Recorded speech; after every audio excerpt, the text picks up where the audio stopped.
The transport ship shook as it entered the atmosphere of Station Creo 7. Una Park sat in the corner seat, her hands resting on the long black case between her knees. Around her, recruits from 12 different star systems talked loudly about their expectations. Some had forearms. Some had scales. Some were so tall that they had to bend their necks to fit inside the ship. Una was small. She was quiet. She was human. The Galactic Coalition Academy had existed for 400 years. It trained the finest soldiers in the known universe. Every species sent their best warriors to learn combat, strategy, and weapons. For the first time in history, 3 humans had been accepted into the elite weapons specialization program. Una looked across the cabin at her 2 teammates. Tai-Ho Lim was a tall man with short hair and nervous eyes. He kept checking his tablet, reading the academy rules again and again. Next to him sat Hannah Kwan, a woman with a calm face and steady hands. She noticed Una looking and gave her a small nod. They were strangers. They had met only 3 days ago on Earth, but they were the only humans here. And that made them family, whether they liked it or not. The ship landed with a heavy sound. The doors opened, and bright white light flooded inside. A voice announced their arrival in a language that Una's translator chip converted to Korean in her ear. Welcome to Creo 7. Proceed. To the main hall for orientation, Una stood up and lifted her case. It was heavy, but she had carried it across mountains back home. This was nothing. A massive gray-skinned alien bumped into her as he passed. He was a Torak, nearly 3 meters tall, with muscles like stone. He looked down at her with small yellow eyes. "Watch where you stand, little creature," he said. Una did not respond. She simply waited for him to pass, then continued walking. The main hall was enormous. Thousands of recruits stood in rows organized by species. The humans were placed in the far corner, a tiny group of 3 among giants. Commander Weises, a Keth with a hard shell and compound eyes, stood on a floating platform above them all. "You are here because your planets believe you are special," he said. His voice was cold and sharp. "You are not special. You are nothing. The Academy will break you down and rebuild you. Some of you will fail. Some of you will die. The rest will become soldiers."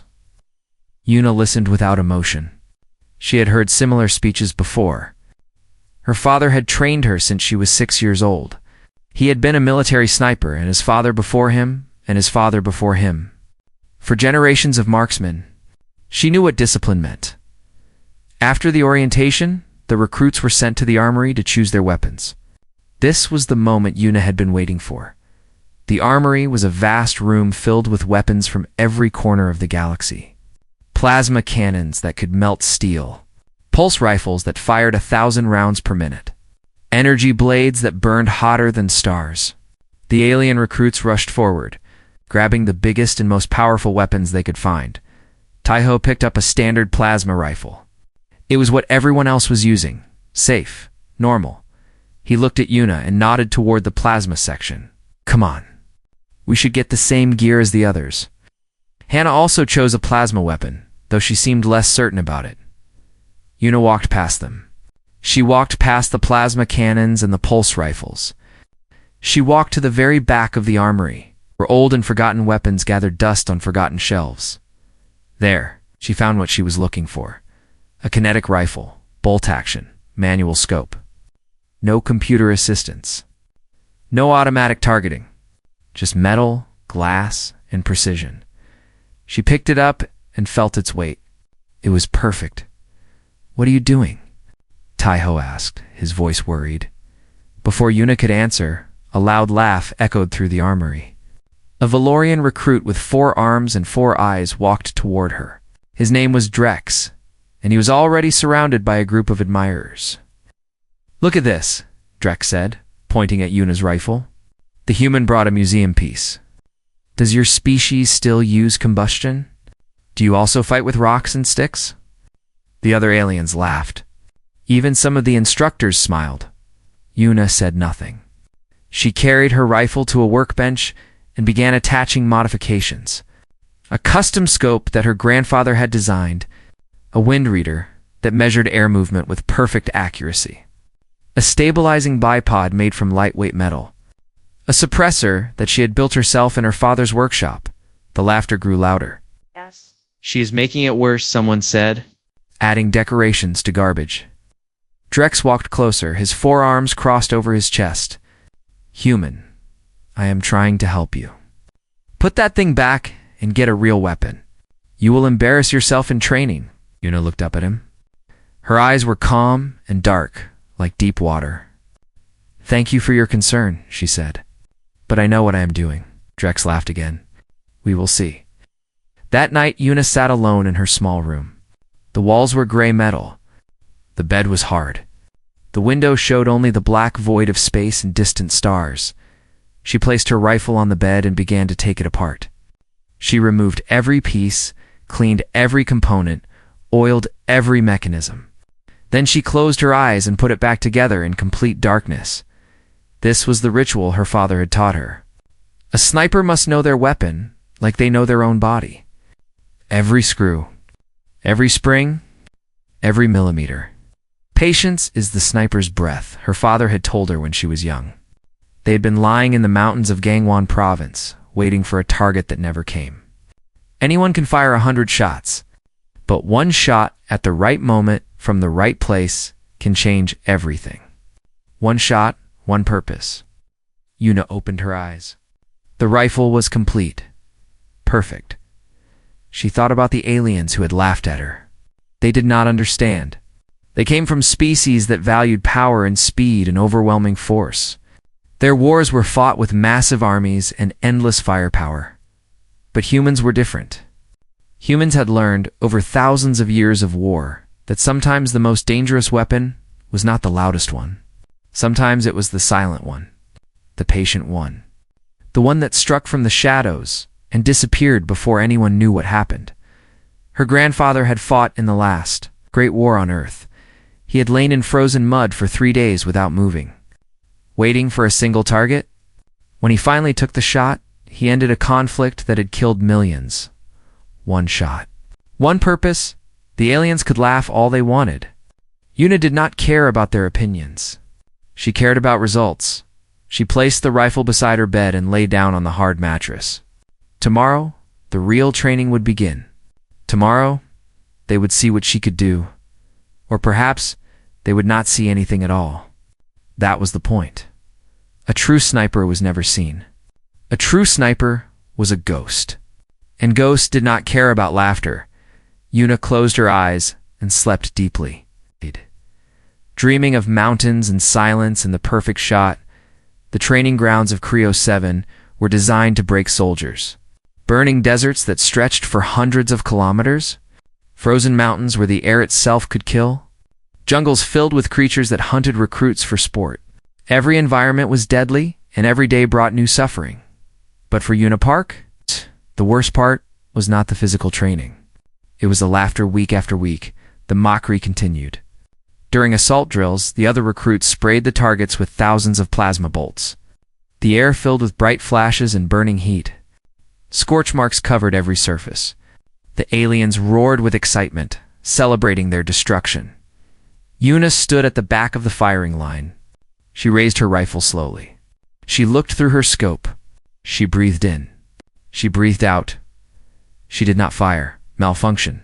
Commander Weiss asked, walking toward her with his compound eyes reflecting the chaos around them. No, sir. Then why are you not shooting recruit? No clear shot, sir. The Keth instructor stared at her for a long moment.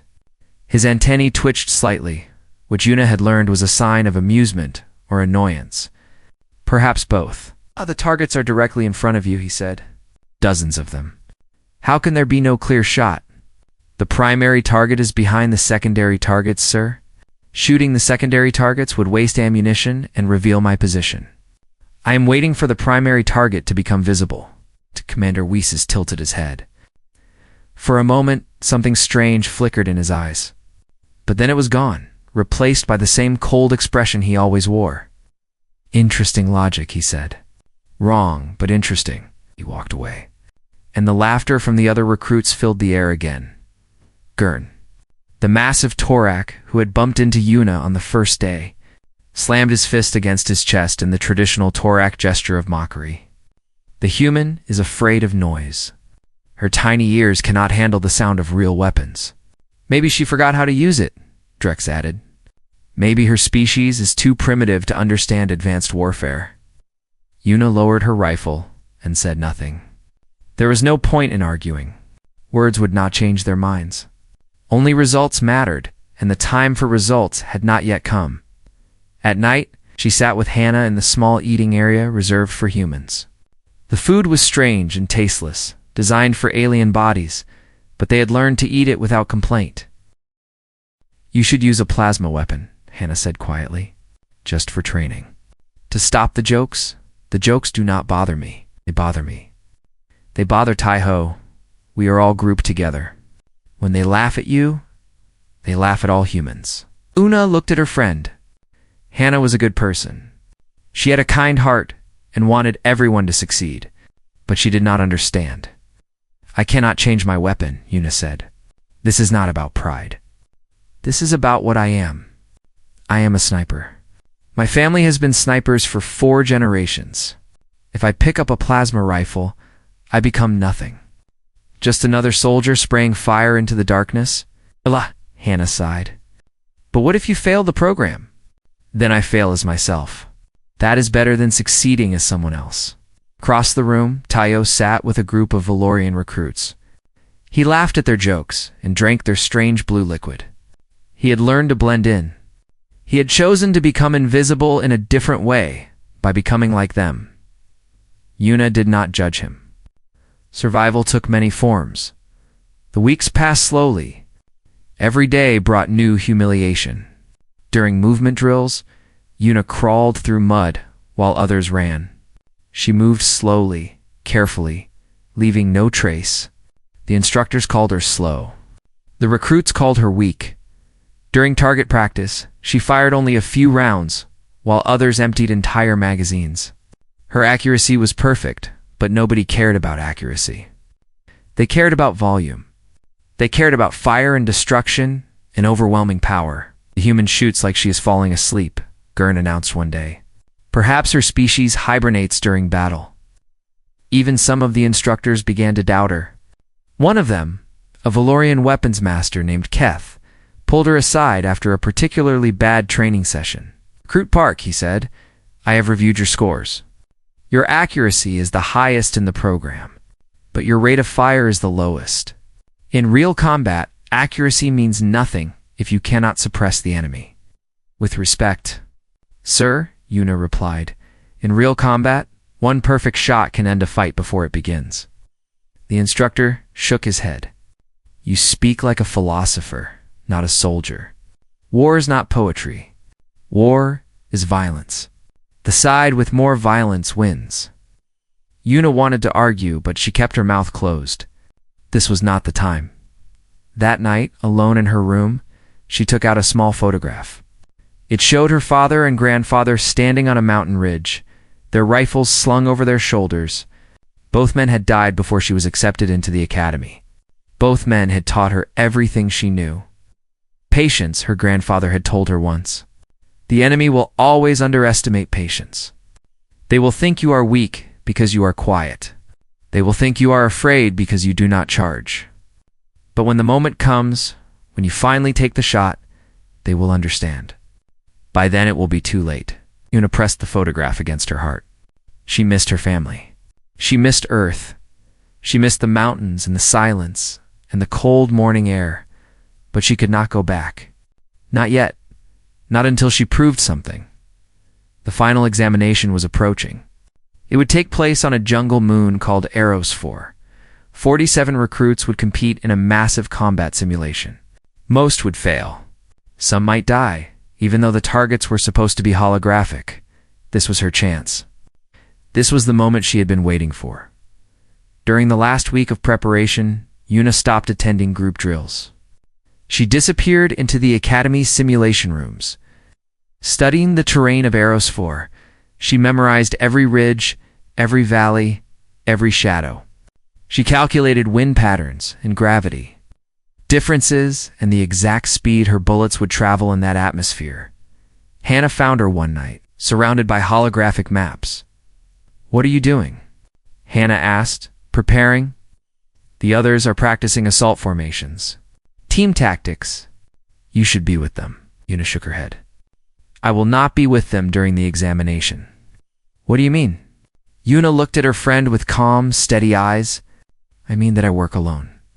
I always have. That is what a sniper does." Hannah stared at her for a long moment. Then she nodded slowly. "Okay? I trust you. Just be careful." "I am always careful." The night before the examination, Una cleaned her rifle one final time. She checked every piece, every mechanism, every bullet. She loaded exactly 5 rounds into her magazine. 5 rounds! That was all she would need, actually. She would probably only need 1. The aliens could bring their plasma, cannons and their pulse rifles, and their overwhelming firepower. They could spray 1,000,000 bolts of energy across the jungle. Una would bring patience. She would bring precision. She would bring 4 generations of silent warriors standing behind her like ghosts. Tomorrow, the laughter would stop. The dropships descended through thick clouds of green and yellow. Below them, the jungle moon of Arrows 4 stretched in every direction like an endless ocean of trees. Strange birds with 6 wings flew past the windows. Distant mountains rose above the canopy, like the backs of sleeping giants. Una sat in her assigned ship with 11 other recruits. Tai-Ho was there, checking his plasma rifle nervously. Hannah was there too, her face calm but her hands tight around her weapon. The rest were aliens, 2 Valorians, 3 Torak, and 4 Keth. None of them spoke to Una. They had learned to ignore her. Commander Weiss appeared on the screens inside the ship. His compound eyes stared at them without warmth. "The examination begins when you land," he said. "Your objective is simple. Somewhere in this jungle, there is an enemy command center. Inside that center, a holographic commander will appear at random intervals. You must eliminate that commander. The first team to succeed wins. Teams that are eliminated by drone defenses or environmental hazards will fail." He paused. "The jungle is 200 square kilometers. The command center could be anywhere. You have 20 hours. The screens went dark. Tai-Ho leaned toward Una. "Should stick together. Form a larger group with the Torak. They have heavy weapons." Una shook her head. "No? What do you mean, no?" "This is a team exercise. The objective is to eliminate the commander, not to survive the longest, not to fight the most drones." She looked at him with steady eyes. "I know how to do this, but I need to do it alone." Tai-Ho's face twisted with frustration. "You always think you are special. You always think you know better. But this is not Earth. This is not your father's hunting ground. You will fail, and you will take us down with you." Before Una could respond, the ship shook violently. They had landed, the doors opened, and hot, wet air flooded inside. The jungle smelled like rotting plants and strange chemicals. Insects the size of fists buzzed through the air. In the distance, drone alarms began to sound. The other recruits charged forward immediately, following their training. They formed assault lines and pushed toward the center of the map, where they assumed the command center would be. Why Una went the other way? She moved slowly, carefully, staying low to the ground. Her rifle was strapped to her back. Her eyes scanned every shadow. She was not looking for the command center. She was looking for something else. High ground. After 2 hours of climbing through dense vegetation, she found it. A rocky ridge rose above the jungle canopy, hidden by thick vines and strange purple flowers. From here, she could see 4 kilometers in every direction. She set up her position. First, she cleared a small area, removing any plants that might block her view. Then she laid out her bipod and attached her scope. She checked the wind with her reader. She calculated the distance to every visible landmark. Then she waited. Hours passed. The sun moved across the sky, painting the jungle in different shades of gold and green. Una did not move. She did not eat. She barely breathed. Through her scope, she watched the chaos below. Teams of recruits were being destroyed one by one. The drone defenses were brutal. Plasma fire lit up the jungle in bright flashes. Screams echoed through the trees. One team of Torak charged directly at the command center and was eliminated in less than 3 minutes. Drex and his Valorian squad tried to outflank the defenses. They were smart, moving in coordinated patterns, using cover effectively. But they were too aggressive. The drones surrounded them and cut them down with precise fire. Hannah's team lasted longer. They moved carefully, using the jungle as protection. But eventually, they triggered a sensor and were forced into a firefight they could not win. By the 6th hour, only 12 recruits remained active. By the 10th hour, only 5. Yuna was one of them. She had not fired a single shot. She had not been detected by any sensor. As far as the drones knew, she did not exist. Below her, the command center sat in a clearing surrounded by defensive walls. It was a small building with a single balcony on the upper floor. This was where the holographic commander would appear. But when? The briefing had said random intervals. That could mean anything. Yuna studied the pattern. She watched the drones. She counted the seconds between patrol rotations. She noticed that every 3 hours there was a brief power fluctuation in the building. The lights would flicker. The drones would pause. And on the balcony, a shadow would appear. She understood. The commander would appear during those fluctuations. That was when the security was weakest. That was when the hologram could be projected. She checked her watch.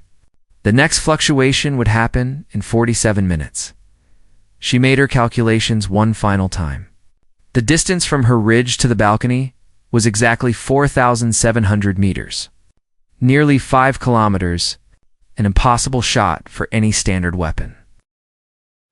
But her rifle was not standard. Her scope was not standard. And she was not a standard soldier. She loaded a single round into the chamber. It was a special bullet designed by her father. The tip was weighted differently than normal ammunition. It would cut through air resistance more effectively. It would maintain its trajectory over extreme distances. She had 3 of these bullets. She hoped she would only need 1. The minutes passed like hours. The jungle grew quiet around her. Even the strange insects seemed to sense that something important was about to happen. 47 minutes became 10. 10 became 5. 5 became 1. Yuna pressed her eye against the scope. Her finger rested gently on the trigger. Her breathing slowed until it was almost nothing. The lights flickered. The drones paused. On the balcony, a holographic figure appeared. It was tall and thin, dressed in military uniform. It raised one hand, as if giving a speech to invisible soldiers. Yuna exhaled. The space between heartbeats stretched into eternity. The world became silent. The jungle disappeared. There was only her, the rifle, and the target. She pulled the trigger. The shot was quiet, muffled by her suppressor. The bullet left the barrel at incredible speed. It flew through the humid air, cutting through wind and gravity and distance. It traveled for exactly 3.2 seconds. Then it struck. The holographic commander dissolved into pixels. The building's alarms went silent. Across the entire jungle, a massive announcement echoed from every speaker. Primary objective eliminated. Examination concluded. All remaining recruits report to extraction points. Yuna lowered her rifle. Her hands were steady. Her heart was calm. 4,700 meters. 1 shot. 1 kill. She began to disassemble her weapon, cleaning each piece before packing it away. There was no celebration, no joy. This was simply what she was trained to do. Far below, the few surviving recruits emerged from the jungle with shocked faces. They looked around wildly, trying to understand what had happened. The drones were powering down. The defenses were deactivating. None of them knew that. The battle had been won from a ridge they could not even see. None of them knew that a ghost had been watching them all along. Yuna climbed down from her position slowly, leaving no trace behind. By the time anyone thought to look for the shooter, she was already gone, walking calmly toward the extraction point like she had done nothing unusual. The examination was over. The real test was about to begin. The debriefing hall was silent when Yuna entered. 46 recruits sat in rows of metal chairs, their faces showing different stages of confusion and defeat. Some were covered in mud from the jungle. Others had bandages wrapped around wounds from drone fire. All of them looked exhausted. Yuna's uniform was clean. Her face was calm. She walked to the back of the room and sat down without speaking to anyone. Commander Weesis stood at the front, his compound eyes reflecting the blue light of a massive holographic display. He waited until every recruit was seated before he spoke. 47 recruits entered the examination, he said. His voice was flat and cold. 46 failed. The room remained silent. The aliens shifted uncomfortably in their seats. Your objective was simple. Eliminate the enemy, Commander. You had 20 hours? You had superior numbers. You had the most advanced weapons in the galaxy. He paused. And yet you failed. Drex, the Valorian who had mocked Yuna so many times, raised one of his 4 hands. Commander, our team reached the defensive perimeter. We were close. If we had more time, you were eliminated within the first 8 hours, Commander Weiss interrupted. You were not close. You were overconfident, aggressive, and predictable. The drones destroyed you because you attacked like animals instead of soldiers. Drex lowered his hand, his 4 eyes looking at the floor. The same is true for all of you. Commander Weiss activated the holographic display. A map of the jungle appeared, showing the movements of every team during the examination. You see these red lines? Those are your paths. You charged directly toward the objective. You fired thousands of rounds. You made enough noise to wake every drone on the moon. Zoomed in on the defensive perimeter around the command center. Dozens of red lines ended there, marking the points where teams had been eliminated. Now look at this. A single blue line appeared on the map. It started at the landing zone and moved slowly, carefully through the jungle. It avoided every patrol route. It triggered no sensors. It climbed to a distant ridge and stopped there. This line represents the only recruit who completed the objective. The room stirred. Recruits turned in their seats, looking around for the successful soldier. Recruit Park, Commander Weiss said, "Stand up." Yuna rose from her chair. Every eye in the room turned toward her. The aliens who had laughed at her, who had called her weak and primitive, now stared with open confusion. Commander Weiss zoomed in on the final moment of the examination. The display showed the command center balcony from Yuna's point of view. A red circle marked the target. A dotted line showed the path of the bullet. Distance, 4,700 meters. Time of flight, 3.2 seconds. Conditions, high humidity, variable wind, non-standard gravity. He turned to face the recruits. One shot. One kill. Drex stood up suddenly, his voice loud with disbelief. That is impossible. No kinetic weapon can achieve accuracy at that range. The wind alone would push the bullet off course by meters. You are correct, Commander Weiss said. No standard kinetic weapon can make that shot. And no standard soldier would even attempt it. He walked toward the center of the room, his hard shell clicking against the metal floor. For 300 years, the Coalition has dominated warfare through overwhelming force. We have the biggest ships, the strongest shields, the most powerful weapons. We burn our enemies with plasma and crush them with numbers. They stopped walking. And in that time, we have lost 11 wars to the Dominion. The room went quiet. The Dominion was the Coalition's greatest enemy, a vast empire that controlled half the galaxy. Everyone knew about the wars. Everyone knew about the defeats. Do you know why we lost? Commander Weiss asked. It was not because the Dominion had better ships or stronger weapons. It was because they had something we did not have.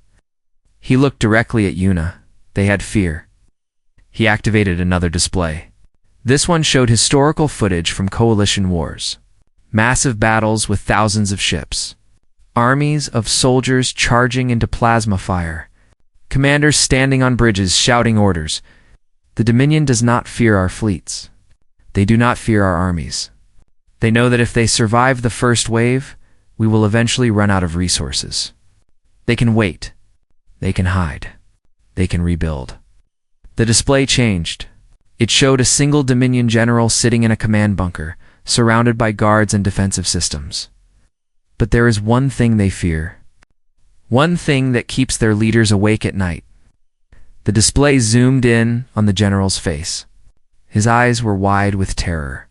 They fear the shot that comes from nowhere, the soldier who cannot be seen, the weapon that strikes without warning.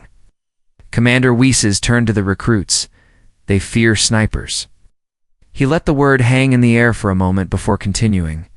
For decades, we have tried to develop sniper programs within the Coalition. We have trained Valorians, Keth, Torak, and dozens of other species. All of them have failed. He crossed his thin arms. Do you know why? Nobody answered, because sniping is not about weapons or technology. It is about patience. It is about controlling your body, your breathing, your heartbeat. It is about lying perfectly still for hours, sometimes days, waiting for a single moment. He looked at Drex. Valorians have 4 eyes, excellent for tracking movement. But your species cannot remain still for more than 30 minutes. Your biology requires constant motion. He looked at Gurn, the massive Torak. Torak are strong and fearless, but your hearts beat too fast. Your blood runs too hot. You cannot achieve the calm necessary for precision shooting. He looked at the Keith recruits. My own species has compound eyes that can see in all directions, but we cannot focus on a single point for extended periods. Our vision is designed for awareness, not precision. Finally, he looked at Yuna. Humans are different. Your species evolved as persistence hunters. You chased prey for days without rest. You learned to slow your hearts, control your breathing, focus your minds on a single purpose. He paused. You are the only species in the known galaxy that can truly become snipers. The room was completely silent. Recruit Park comes from a family of marksmen. For generations of snipers. Her grandfather fought in your planet's last great war. Her father trained her since childhood. Commander Weiss walked toward her. She is not weak. She is not primitive. She is exactly what the Coalition has been searching for. He stopped in front of her and lowered his voice, though everyone in the room could still hear. Recruit Park. You are not being assigned to standard infantry. You are being transferred to the Ghost program. Gasps echoed through the hall. The Ghost program was a legend, a myth.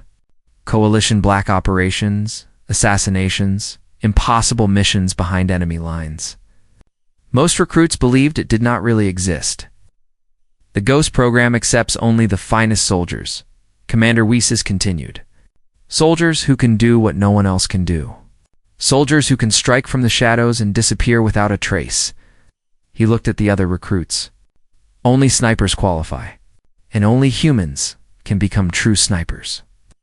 He returned to the front of the room. Let this be a lesson to all of you. Power is not the only path to victory. Sometimes the quietest weapon is the most deadly.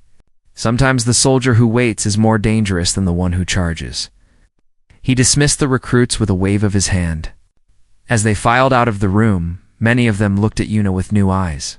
The laughter was gone. The mockery had disappeared. In its place was something else.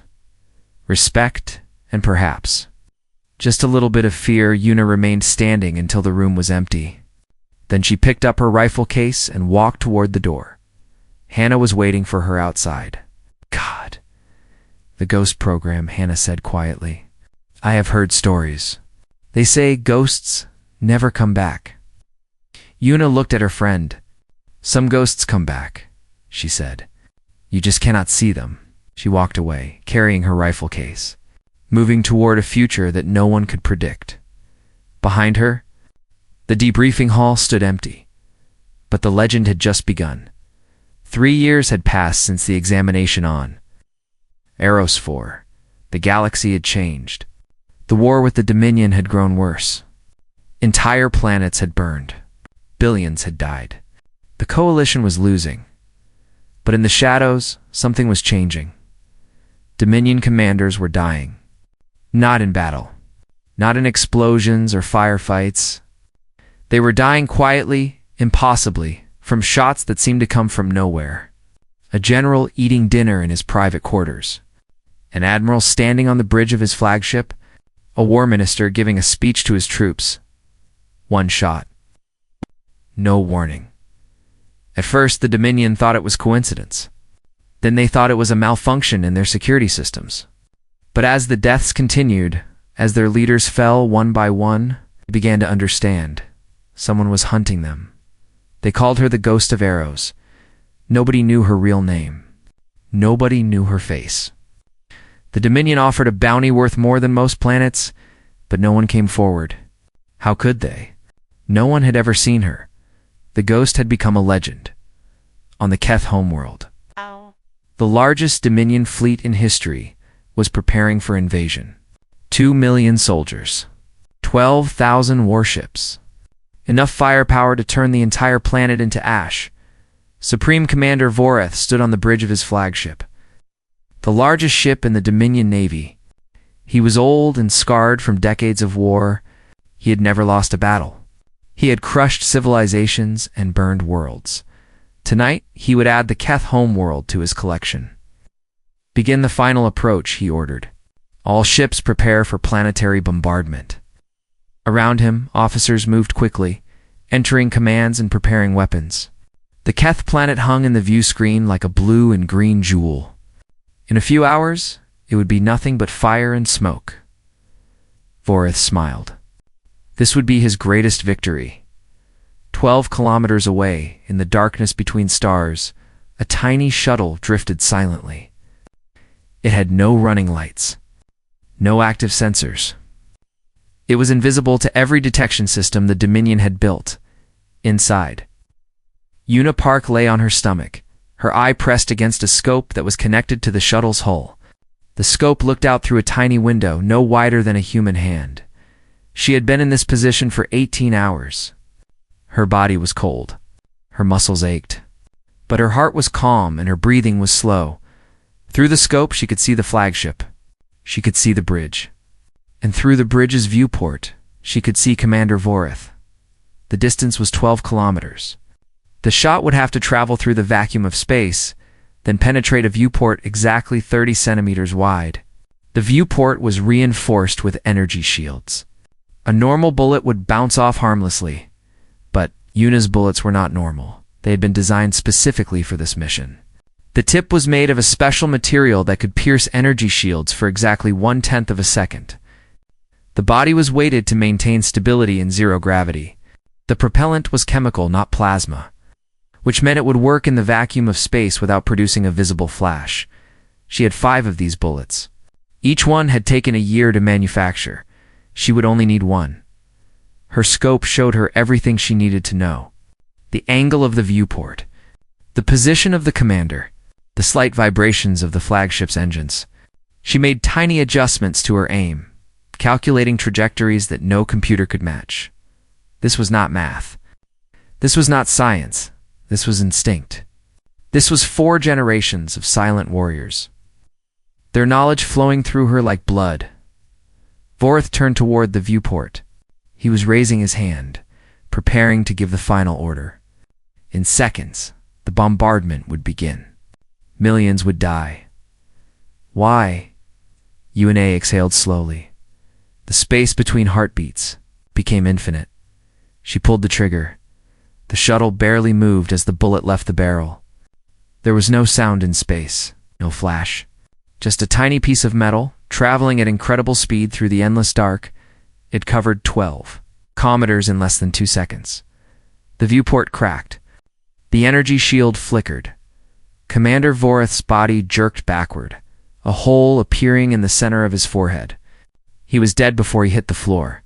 For a moment, nobody on the bridge understood what had happened. Then alarms began to scream. Officers shouted in confusion. The chain of command collapsed instantly. Without their supreme commander, the Dominion fleet fell into chaos. Ships began arguing with each other over the radio. Formations broke apart. The invasion that had been perfectly planned suddenly had no leader, no direction, no purpose. The Keth Defense Forces saw their opportunity. They launched a counterattack, striking the confused Dominion ships before they could reorganize. What was supposed to be an easy victory became a desperate retreat. By morning, the Dominion fleet was gone. The Keth homeworld was saved, and across the galaxy. In coalition bars and military bases and government halls, soldiers raised their glasses to the ghost of Eros. Nobody knew it was her. Nobody would ever know. Una guided her shuttle away from the battlefield, disappearing into the darkness between stars. She had already received her next mission. Another commander. Another impossible shot. Another ghost hunt she did not mind. This was what she was made for. Back on Station Creo 7, Taiho and Hannah sat together in a small room, watching news reports about the failed Dominion invasion. They were officers now, respected soldiers in their own units, but they never forgot their friend. A message appeared on Hannah's personal device. It came from an unknown source, with no return address. Most people would have deleted it immediately, but Hannah recognized it. She had received messages like this before, sometimes months apart, sometimes years. She opened it. Inside was a single line of text written in Korean. No signature. No explanation. At one purpose. Hannah smiled. She showed the message to Taiho. His eyes widened, then softened. She is still alive, he said. She was never going to die, Hannah replied. Ghosts do not die. They just move to the next shadow. Far away, in a shuttle drifting through empty space, Una Park disassembled her rifle in the darkness. Her hands moved automatically, cleaning each piece, oiling each mechanism. This was the ritual her father had taught her. This was the tradition of her family. She thought about the aliens who had laughed at her. Years ago in the armory of Creo 7, she wondered if any of them were still alive. She wondered if they ever thought about the small human with the primitive weapon. It did not matter. She had never cared about their opinions. She finished cleaning her rifle and reassembled it without looking. Then she placed it beside her bed and closed her eyes. Tomorrow, there would be another mission. Another target. Another impossible shot. The Dominion was still out there. Still dangerous. Still a threat to the galaxy. But now they lived in fear. Now they checked every shadow, every corner, every dark space between stars. Because somewhere out there, a ghost was waiting. And ghosts never missed. Una smiled slightly as she fell asleep. She dreamed of mountains and silence and her father's voice, teaching her patience in the cold morning air. One shot. One purpose. The legend would never end.